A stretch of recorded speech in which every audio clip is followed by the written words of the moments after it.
A change.org petition is calling on the Chiefs to dismiss kicker Harrison Butker for making several dehumanizing remarks during his commencement speech at Benedictine College on May 11th.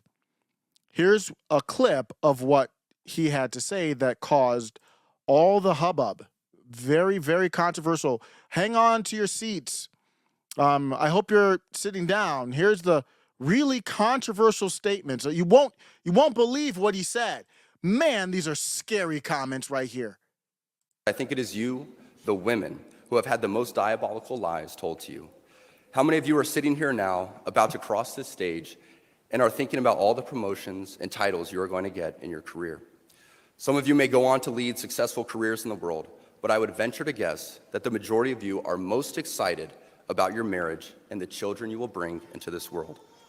I can tell you that my beautiful wife, Isabel, would be the first to say that her life truly started when she began living her vocation as a wife and as a mother.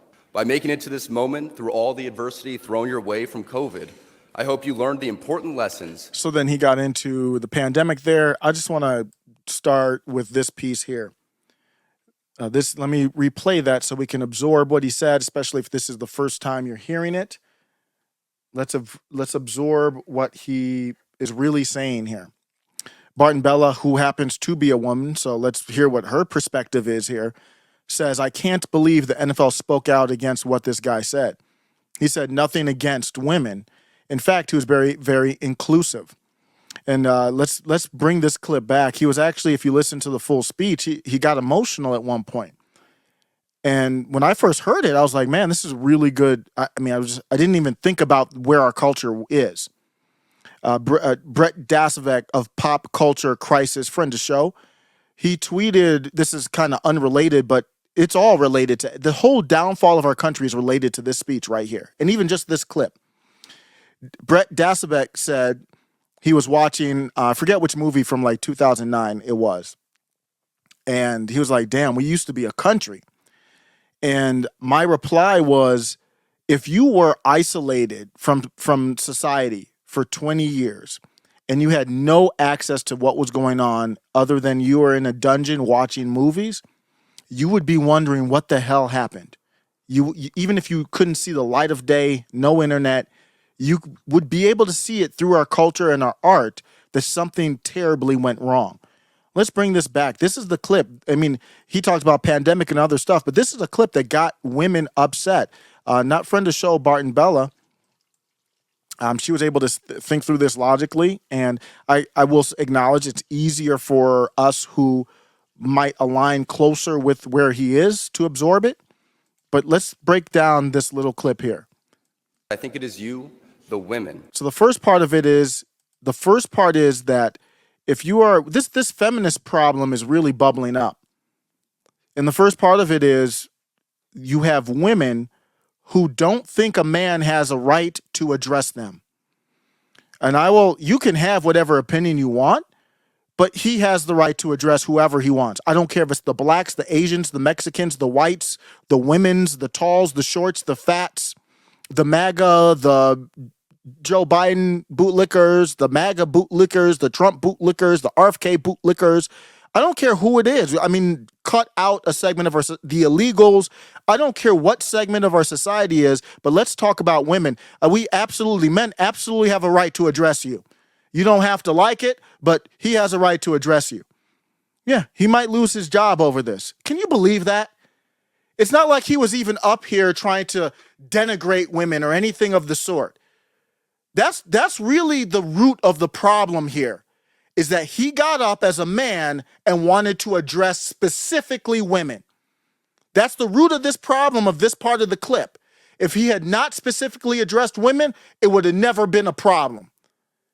So women, we have to have that honest discussion. I can address you, and I go not strictly, but I've been going very hard against the black women, especially the bald black women. I'll address all women. I'll address men. We can address, every segment can be cut out and addressed.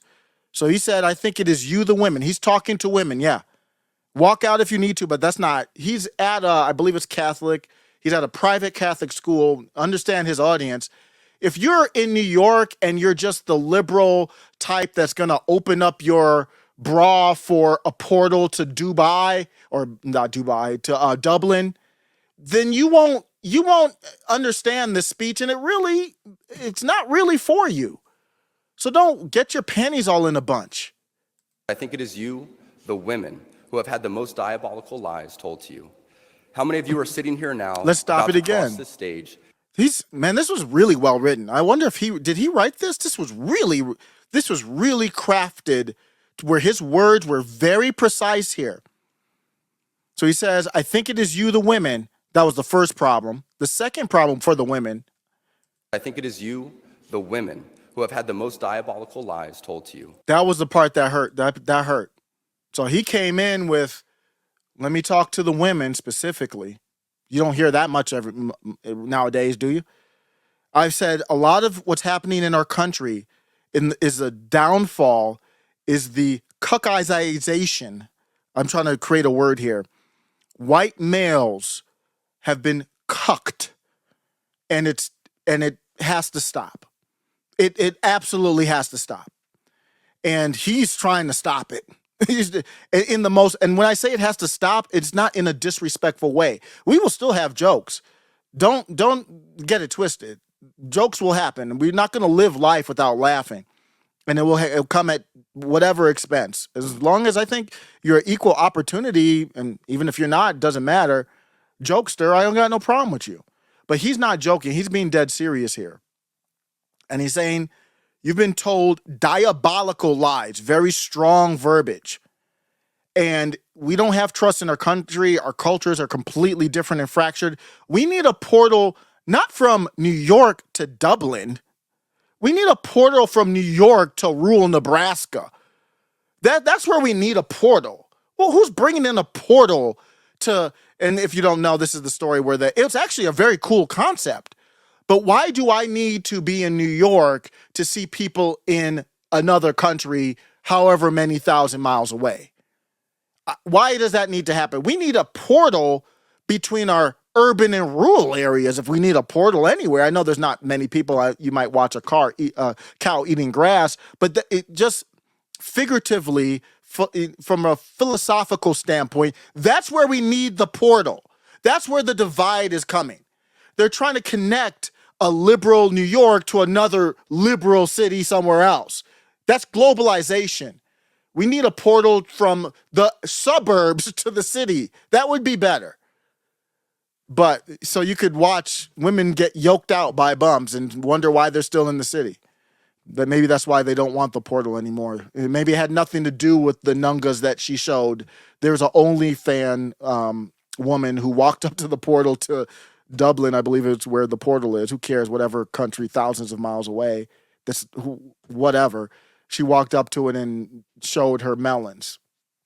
Oh, the horror. Oh, we have to shut down the portal now. Even though the portal's a good idea, I just don't think it needs to be another country. But we need to shut down the portal because someone showed their chest. That's what? Whatever. That's what New York is worried about. Let's shut down the portal. Somebody showed their boobs. I don't know. Maybe let's not have women get lassoed by illegals first. Maybe we should prioritize that. Middle MAGA.